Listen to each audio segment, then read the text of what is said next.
Good evening. It is our Roncar, and it is my pleasure to be with you once again. And we have been speaking about achieving things for yourself, obtaining things for yourself.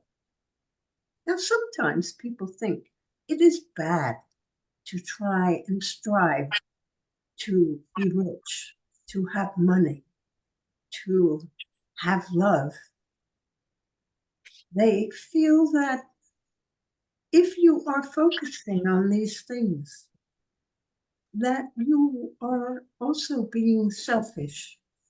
You are thinking only of yourself, and you are perhaps ignoring the good of others. This is not necessarily true. Of course, you are thinking about what you would like and what you want. And wanting love in your life is perfectly acceptable. Because if you have love in your life, you have a tendency, or should be, in order to get that love, you must be a loving person. And you must confer that love upon others, not just potential people who are going to benefit you in some way. You must learn to love others. And you want to be rich. Of course, you want to have more than enough money to afford all the things that you would like to buy, perhaps even vacations, but more importantly, to have a nice home and have a comfortable lodging, so to speak, a good bed, plenty of food in your refrigerator, at least enough food that you can eat it easily without it spoiling. You have the right to want all these things in your life. You have the right to want for the best for your children. You have brought children into the world and you have raised them. You have given them the culture and the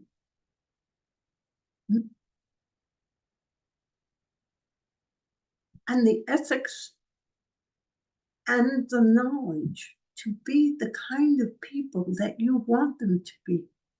You raise them with these thoughts in mind, and you encourage them to always be as good as they can be, and to tell them that to be as good as you can be helps you to enjoy life, because good things come to you.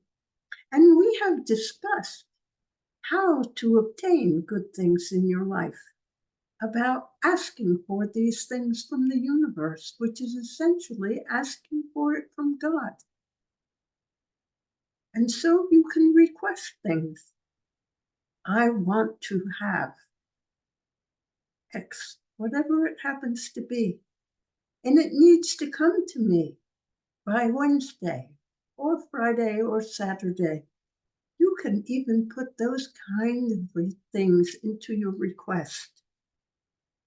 And so you make that request, and then you do your part. You continue to think about receiving these things. You continue to think good thoughts. You continue to think happy thoughts. You know in your heart and in your mind that you will receive whatever it is that you have asked for. Of course, you try to ask for only that which you perceive is going to be good for you, because you would not think to have bad things happen to you. But you should be careful about what you request, that it is clear and your mind is clear, so that you can get what you want and not what the universe thought you were saying. So it is important to be clear in your thoughts and to do the things that you like in life, not to spend money, but to accomplish things. Do things for yourself do things for others, because this will bring you the happiness that you desire. Love others and you will be loved. Be generous to others and you will find that others are generous to you. And so you receive all the things that you want to receive, all the things that you want to get. And you live a happy, harmony, healthy, prosperous life filled with love. And so think of those things. When you choose to say them in a mantra, it does all the good things that a meditation does for your body. It gives your body time to restore itself, and it gives you, by meditating and speaking these words that you want in your life, peace and harmony, love, prosperity, success, fulfillment, happiness. Think of these things, and you will attract them to you. Try to be those things. Be the person who is at peace.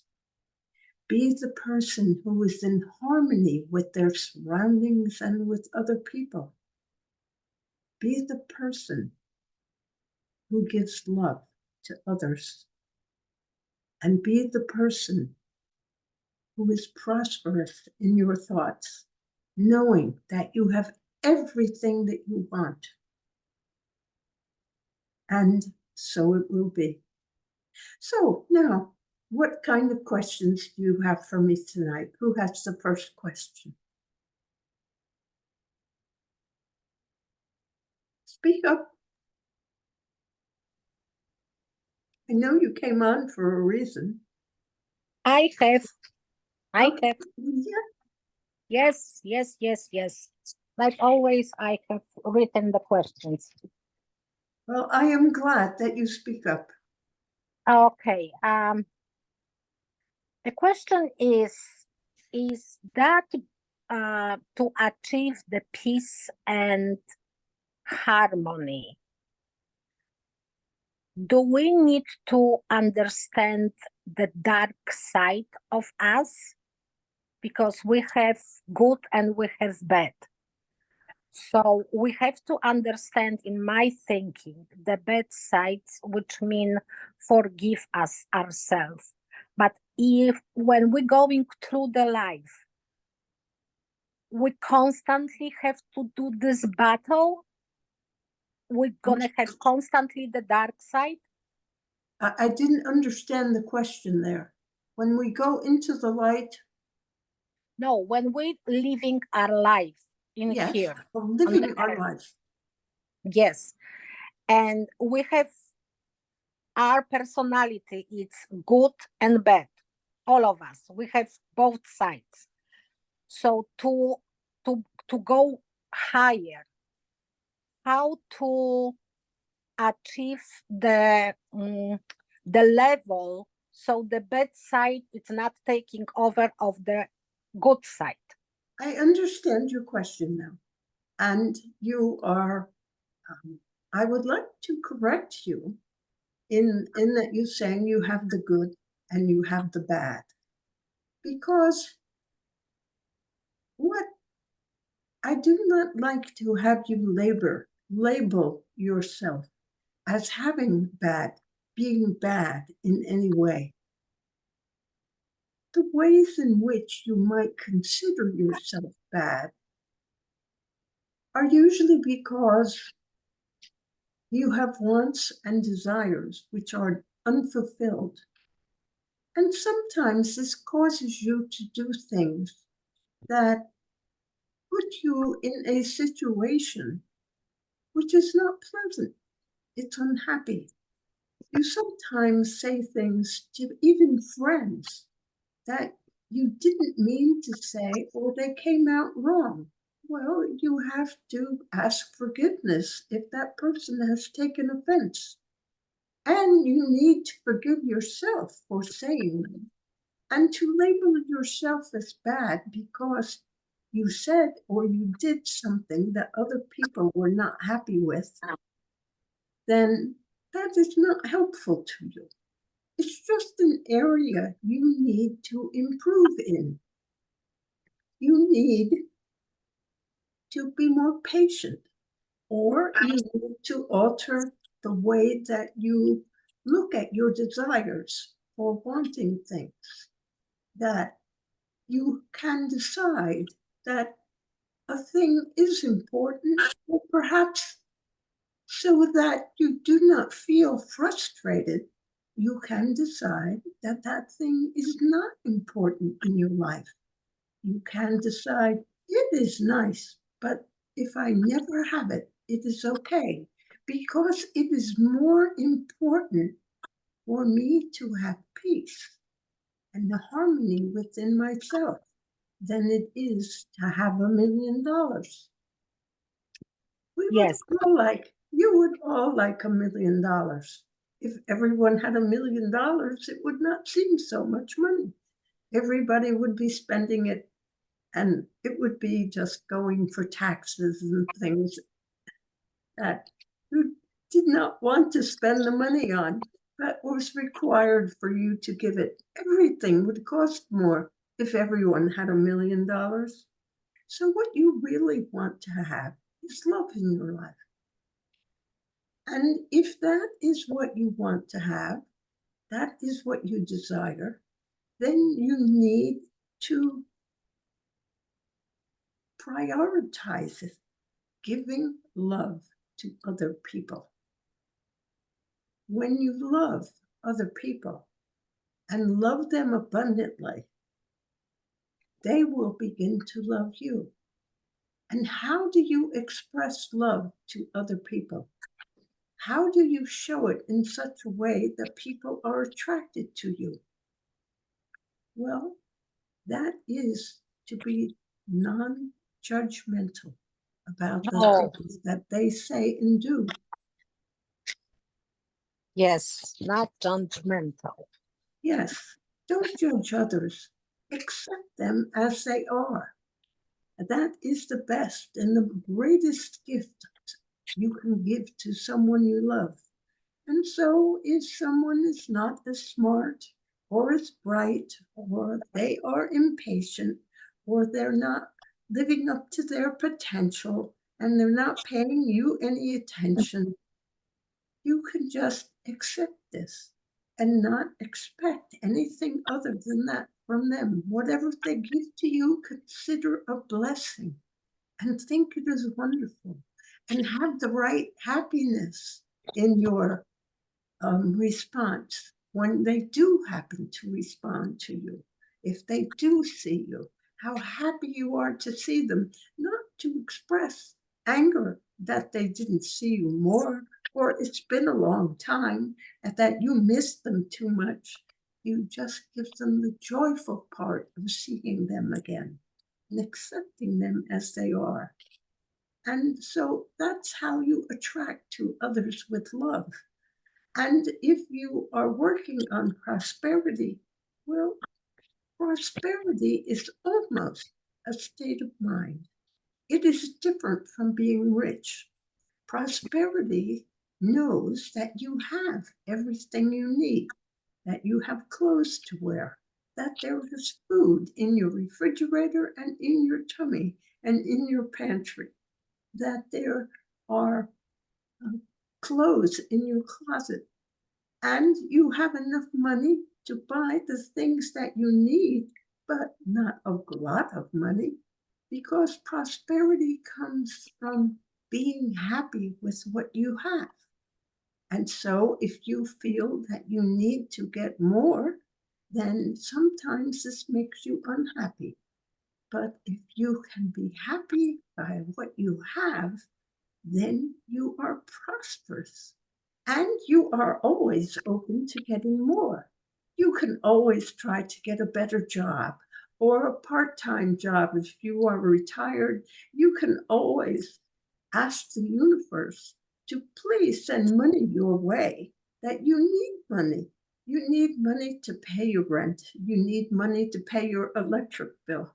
And that money needs to be here by the weekend. And you thank the universe for seeing that you get the money that you need and know that it will come to you. This is how you make yourself happy. This is how you improve in all ways. There are always ways of thinking about things that allow you to feel better about your life.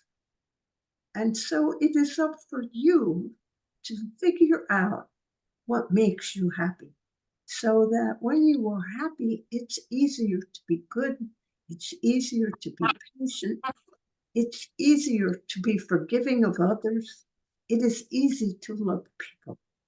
And so you need to think of yourself. And if you decide you have faults, not bad, but faults, that need to be corrected, why, then you just do your best. You think, how can I stop this?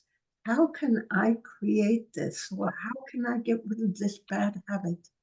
And in that thinking, you will find solutions for yourself. And you can always ask other people and just confess that you have this bad habit, this slight fault that you want to improve. And if they have any suggestions, and listen. Now, some people's suggestions will be good.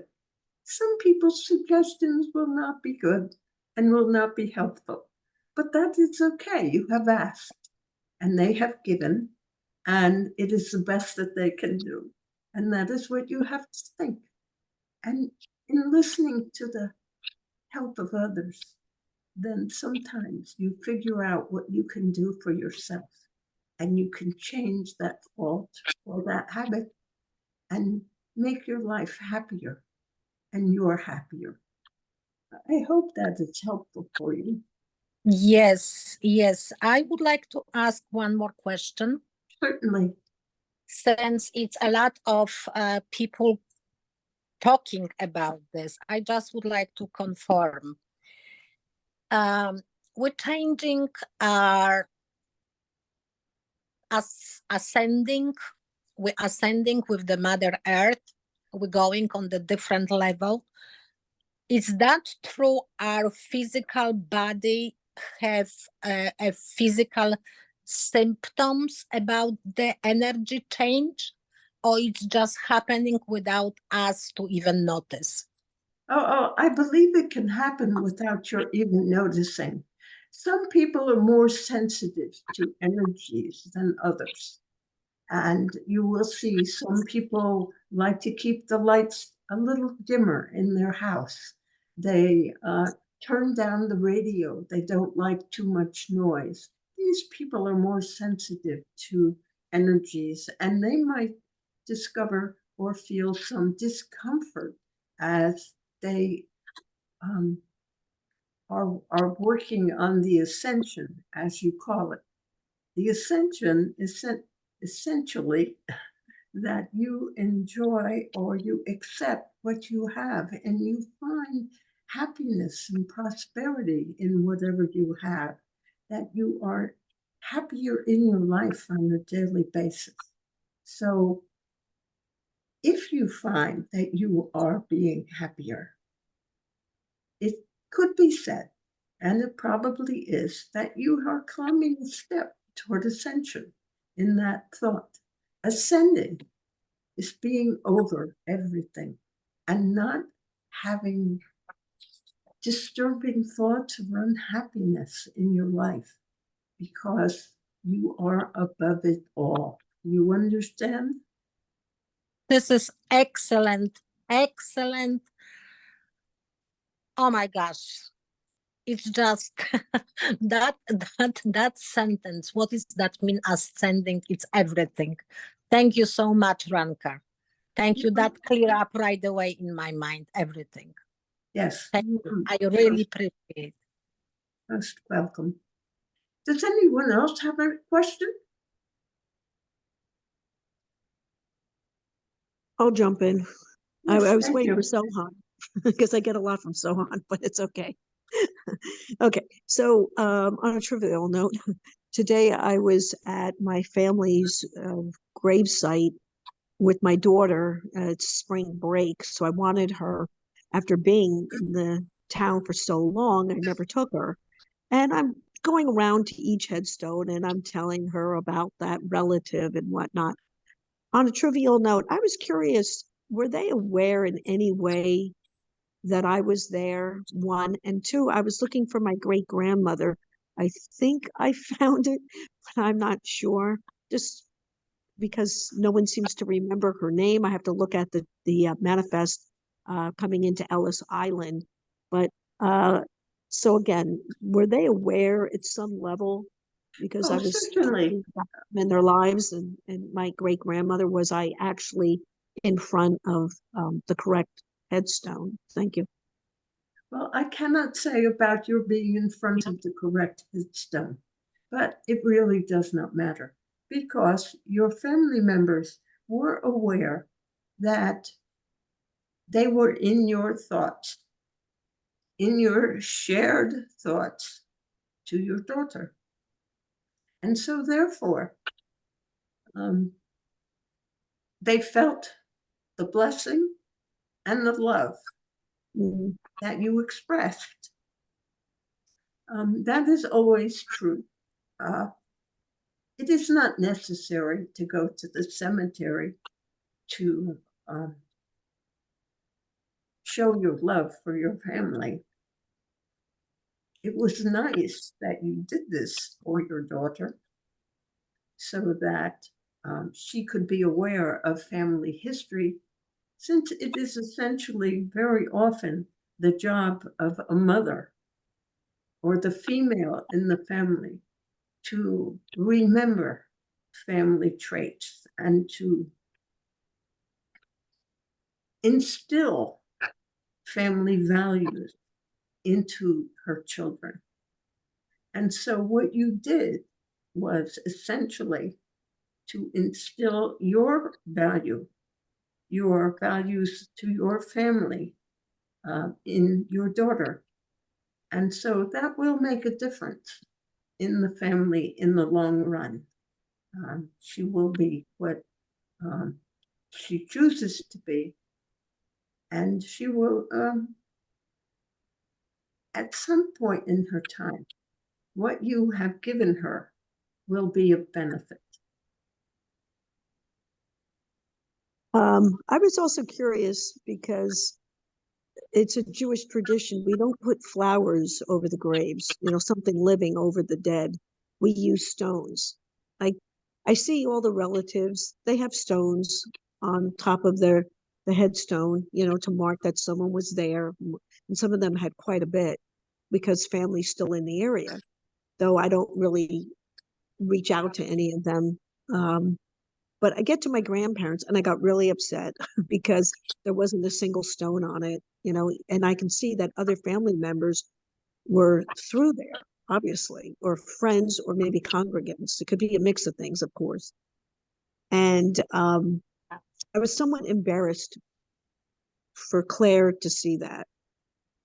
And I said to her great grandparents, "You're never forgotten. I think about you often." And I talked about naming, because it's a Jewish tradition, and Ashkenazi Jews, we name after the deceased. And my sister Cheryl did not want me to name after my grandfather, who I was very close with, because she already named after her daughter, and she said it's already taken. And I'm like, okay, I'm not going to battle this one. It's not worth it. I'll pick someone else. Which actually, me and my middle sister picked the same person, and Jackie was okay with my mother's brother Jerome, though he was not at that cemetery. But anyway, so Claire's looking at the names, and she thought that, and we saw Ari, and she thought there was a person that she was named after. And I'm like, no. And I explained to her later on, but I'm just curious, was there anyone at least acknowledging my grandparents at any point? The Well, relatives I'm coming? sure there was. Did you put the stone on their headstone? Yes. Matter of fact, we put one each. Normally, because That is we good. brought from outside, we put one to represent both of us for the other relatives, but when we got to her great grandparents, we decided that each of us would put a stone for both of them because they were our grandparents, you know. The other Yeah. ones was a blood relative and of course their spouse. So we're more focused on the blood relative, you know, but we put it in the middle to acknowledge both as best we could. But for her great grandparents, I wanted two stones on, and we took a picture of her in front of it. I was just really, it was just upsetting. I can't explain it any other way than that. Like, and embarrassed that there was no stone, and I was just wondering, did anyone ever acknowledge, you know, the family coming through and at least standing there saying something or whatever? You know, you're supposed to say prayers. I just rather tell her stories. I don't want to say prayers. That I think is it's more fine. meaningful to make a I know. connection who that person was. Thank Yes. you. I'm sure other people came and watched and stood there. They may not have. They may have, as you have indicated, they may have only come to their relative and had neglected going further back because they were only looking at the most recent deceased. And so they were not looking at great-grandparents or grandparents and thinking that they should be visiting them also. It isn't necessary because it is a custom in your faith to leave a stone and visit the graves of others. It is not necessary because you know that the person is not there. You know that essentially all that's left is the body which no longer worked and could no longer sustain life. And so the spirit emerged and the spirit went on and traveled, if you will, to think of it that way, into spirit land, into heaven, whatever way of thinking it is, but just knowing that we who have left our body and are currently in spirit, that we are happy, and it does not matter about these things. It did not matter to your grandparents. If I was one of them, it would not matter to me because you have tremendous knowledge in spirit and tremendous understanding of life, both on earth, because you lived it there for perhaps many lives, and you are aware and you realize that these customs that you embraced when you were on the earth were merely outward signs of affection, and they are not necessary, for they hear and are aware of what is in your heart. So when you have love for them, you, well, I wish to say that they knew that you were there, and that was fine. And they were happy for your gesture of putting stones on their headstone, one from each of you, so that they could demonstrate to others, not that they needed to demonstrate or even wanted it, but others would see that they had been remembered. I think perhaps some of your embarrassment may have been due to the fact that you never bothered to go there Yeah. within a certain time. We'll say from the time your daughter was born till this point in time, you had not gone to the cemetery, and you could have. And so I think your embarrassment stemmed from your lack of visitation. And Well, I go there when, yeah, like I go there when someone else passes because all the family's buried in one area. So that's the only time I go is when someone else, you know, and we all go up there. But I feel, like you said earlier, that I feel a connection to my grandparents. I don't need to stand over their graves. It was more the fact that I wanted to show her the custom. I wanted her to feel a connection to the area and all the relatives that live there and how they interacted with particularly her grandmother, you know, who grew up there, and these are her cousins and aunts and uncles and whatnot. And so, and you know, to give her a sense of continuity, like you said, to show that respect and whatnot. I don't expect her to stand over my grave. I hope she doesn't waste the time. I think I'll be coming around her as much as my mother came to me. The day I left my company, I went to bed and I closed my eyes and poof, like always, and a very stressful day. My mother was there. I saw her face clear as day. I haven't seen her in a very long time, but it was a sign to me, and I've thanked her repeatedly, you know, for coming, to let me know I'm there for you, you know, and whatnot. So I don't need to stand over anyone's grave per se, and that's why I haven't been there in so long. And also, the last time I was there, the headstone was on the ground. It slid off its base. It wasn't the only one. There were several, and they said they were going to get a crane or whatever, some kind of device to pick up the headstones because these are huge headstones.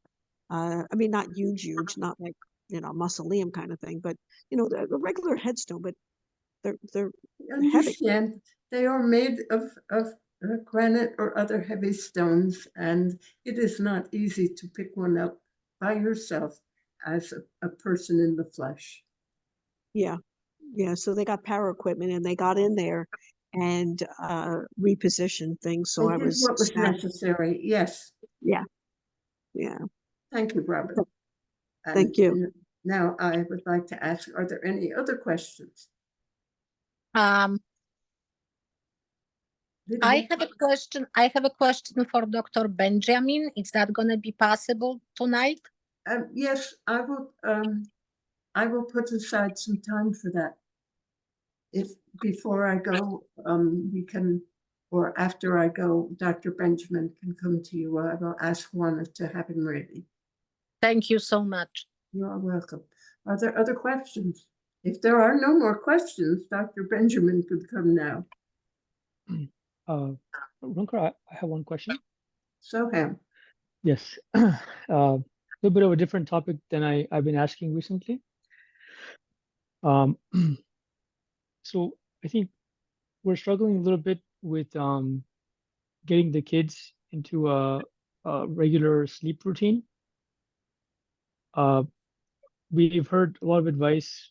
We've tried to implement advice, but in practice, it's been very difficult for us. So May I ask the ages of your children again? The baby is Krishna is she's going to be 2 years tomorrow. Tomorrow's her birthday. And our son Dwij is 9 months. yes, okay. It is sometimes difficult to put a 9-month-old into a schedule. Right. They are changing too much from day to day or week to week, let's put it that way. And so their sleep needs, their food needs are varying. There is too much exciting going on in the world, which sometimes leave them irritated and exhausted at the wrong time and leave them energized at the wrong time. So it is hard for the younger one. For your 3-year-old, also, you may be having problems. Is she resisting going to bed at night? Yeah, she's going to be 2 tomorrow, and 2 or 3? Two. The challenge we've been having is she kind of she's on a late sleeping cycle now. She often like she'll get up at like very late in the morning, like 11 o'clock or even later sometimes, and then she'll be active throughout the day. And you know, she's on a late sleeping cycle, and even when we have tried to wake her up early to try to break that cycle, it there seems to be a lot of momentum. I think one thing that we're going to try I think the week after next, we signed her up for a couple of classes, some sports classes, uh, and like a family music class. So at least 2 days a week, we have to be at the class at 10 o'clock in the morning. So that's one way we're trying to make an effort to get her into a better routine. Well, And then just, yeah. the most difficult way, difficult for the parents, and also seems to be traumatic for the child. But at some point in time, you decide what their bedtime is. And it should be after dark, so that as you go into the summer months when it is coming, you allow them to stay up later, because it is not helpful with the sun out to be putting your child to bed. But it comes a time in every child's life where they, well, not every child, because not every parent can stand the challenge, but it becomes time for them to go to bed. It is 8 o'clock at night. It is dark outside. It is time for them to go to bed. And you tell them that it is time for them to go to bed. And you give them their bottle or their pacifier or whatever it is that self-soothes them. And you put them in their crib and you turn out the lights and you close the door and you let them cry. And they will cry, and they will try. But if you are consistent, putting them to bed at the same time every night, then this is what eventually works out. As you are saying, your daughter, Krishna, is on a late night cycle. Now, some of this could be due to the fact that you have recently, in a sense, recently returned from India. With the time change, it would be difficult for your daughter to adjust. And slowly, you could get her into bed at a decent hour. But how late does she wish to go to sleep? 10 o'clock? She goes to sleep. I mean, it's pretty random, but it's very late, like can be 11 o'clock, midnight, 1 a.m. Well, But you do she's, not want those things. That is not good for her. yeah, And is not good for her in the long run.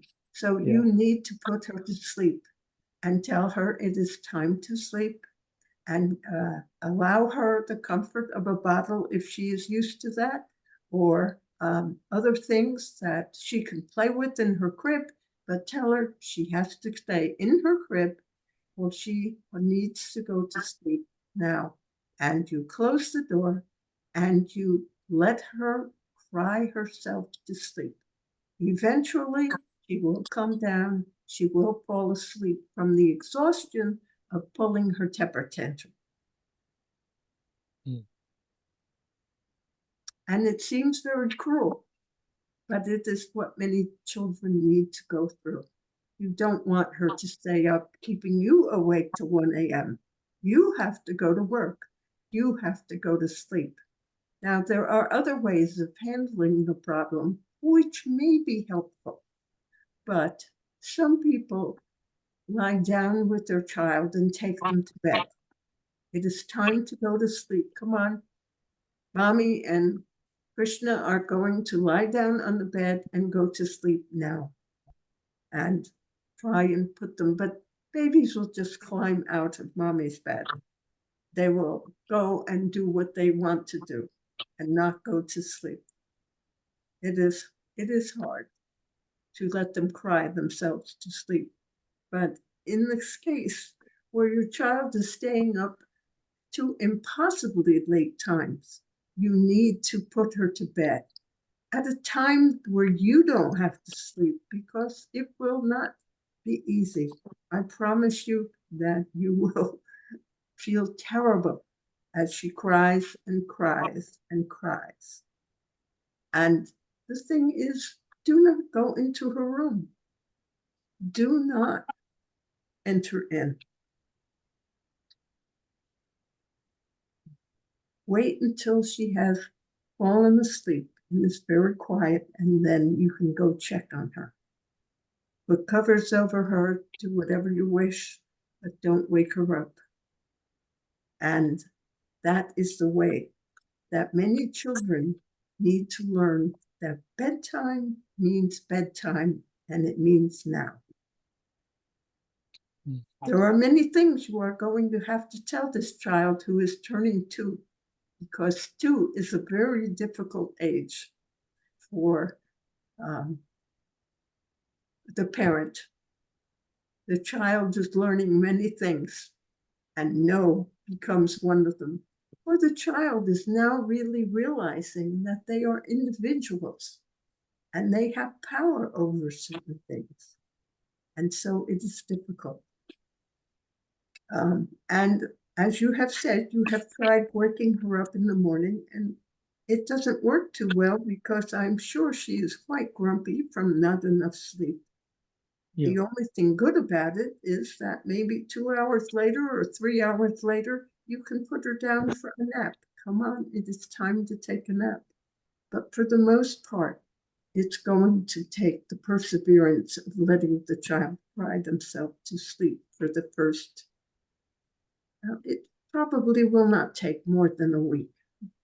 Once the child realizes that crying will get them nowhere and they cannot climb out of their cribs, that must be important, then they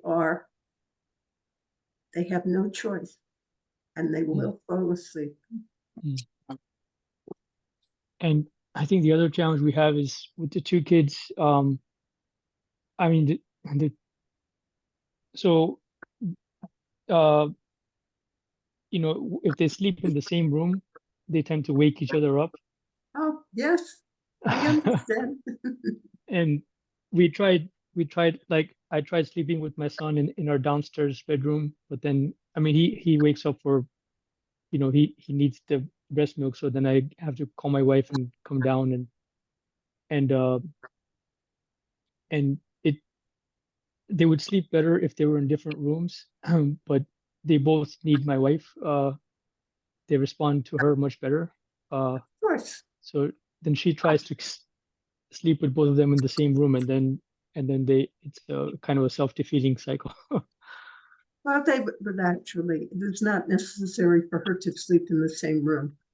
It would be good if each child had their own bedroom, especially as you need to go through this. And it is difficult when you have 2 children, if you do not have 2 bedrooms and you did not start them on this program much younger.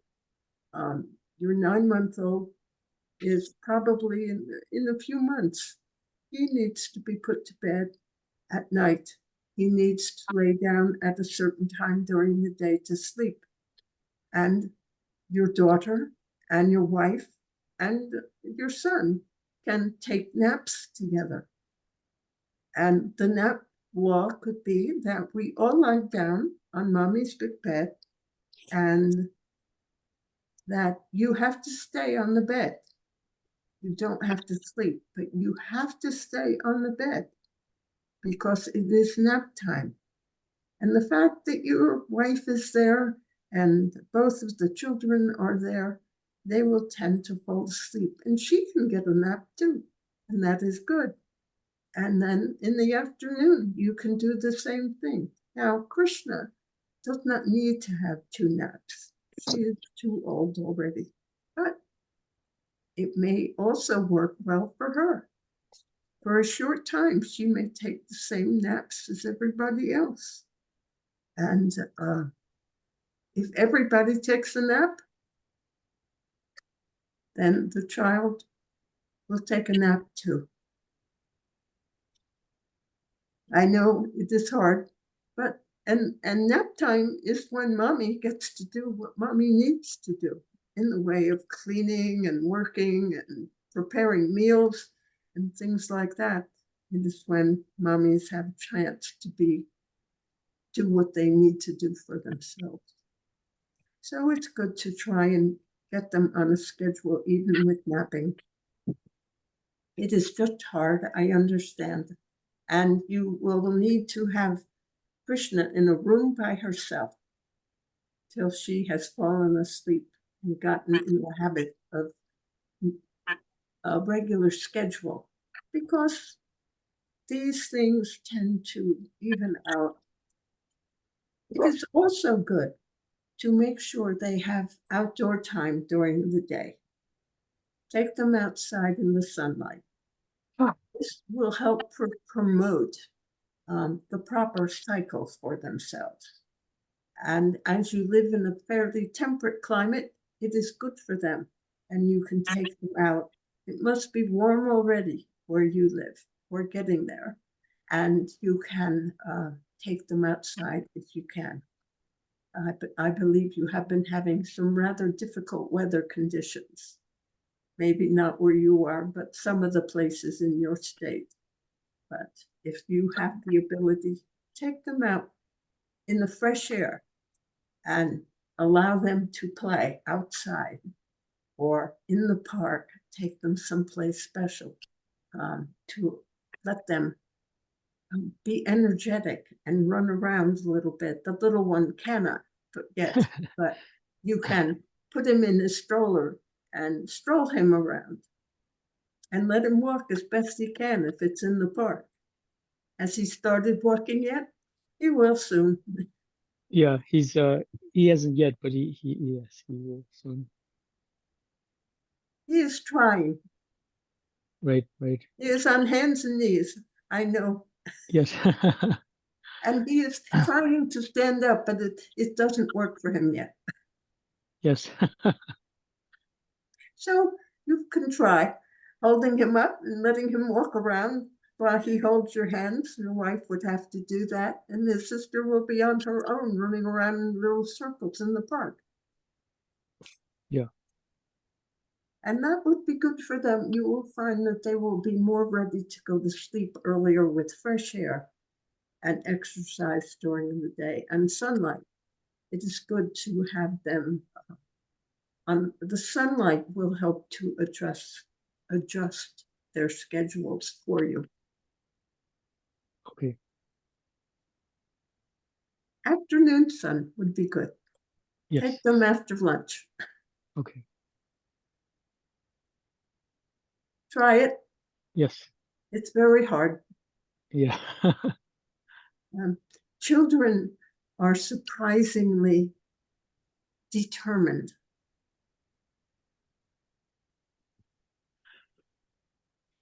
They want to do what they want to do right from the beginning. So it is frequently a challenge depending upon your child. And that child who is stubborn, that is a good characteristic. It is called perseverance. Yes. So that is just to be expected, just to a great. Having difficulties with getting children on regular schedules is natural. So you just keep working at it. Okay. And maybe if your daughter likes her the family music and what you were signed her up for, exercise programs, mommy and me programs, and those things that you will may find that this also will help solve your problem, because it will give your daughter directed play. And that is usually also helpful. Right, right. Are there other questions? Thank you, Roncar. Just real quick, because I know that there's a health question. I also have a health question as well. You were talking about acceptance earlier, to just accept. And I know we create our reality. I guess my kids, both of them, being accepted for who they are when they're looking for jobs. Claire will have her own issues to deal with. Raymond certainly has had his. And you've told me years ago that it would be tough for Raymond in the beginning. I think he's smoothed out his approach on interviews and whatnot. He's got some this week. I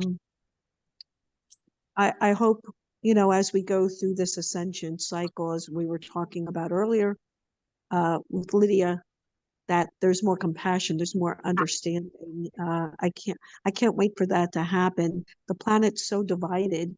And I was listening to Trump today, and I just couldn't believe the whole thing. You know, the Supreme Court, it was a unanimous decision that should waken up a lot of people. Certainly, there's two sides to every story, but I'm just hoping that there's more compassion on the planet in general terms, and that we can all benefit from that, and whatnot. You know, open up our heart space more. I think that would be beneficial to everyone. Thank you. Your society is quite fractured at this time, and it is difficult. But it is the swing of the pendulum. And usually, if you think of a pendulum, it swings from one side to the other. So you are at an extreme side of difficulty within the United States. And this is true in other countries as well, that they have divided peoples in a similar way over different matters, perhaps, but similar. And so this time is difficult, and it will eventually swing the other way. And it will first go to more moderation before it goes into peace. And you should have a time of peace coming. But the swing of the pendulum is slow because it is a long pendulum. And so its movement back and forth is quite slow. And so you have to be patient and embody acceptance as best as you can within your own life and rise above the discord. Do not be connected to it. And then you will receive more happiness. You will feel more happiness and peacefulness in your own life. That is all you can do. Create peace in your own life, peace and harmony. And then it begins to rub off on other people. And so, as your reminder that we have health problems that want to be addressed to people who wish to speak. So I am going to say goodnight, and Juana may come back temporarily. I'm not sure whether she will come in before Dr. Benjamin comes in or whether he will follow me directly. I will simply say, I give you all my blessing. Good night. Good night, Roncar. Thank you.